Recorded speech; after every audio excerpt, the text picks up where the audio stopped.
मुखिया जी। आवल हो हरिया हो रानी से जरिया हो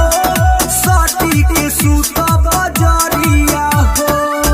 छुए नहीं दे जइसे लागे भइल हानि बा छुए नहीं दे जइसे लागे भइल हानि बा ऐसे काहे करे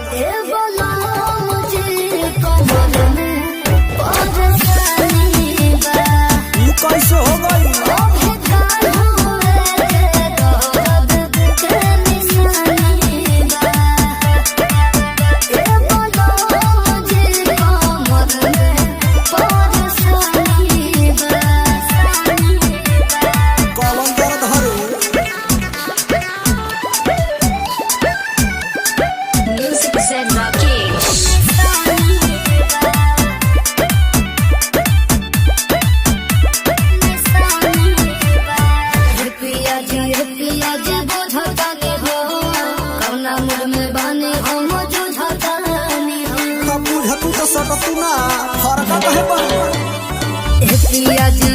बुझतानी हो कौना मुड में बानी हम जुझतानी हो सुनो आज बुझ मजबूरिया हमार धनिया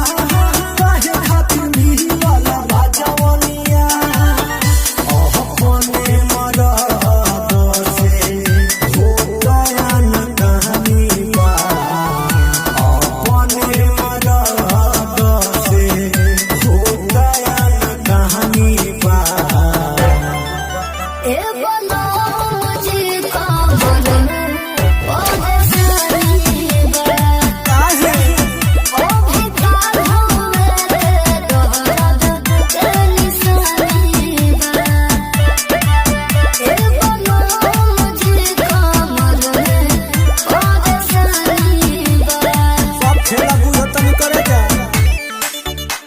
निशानी बा निशानी बा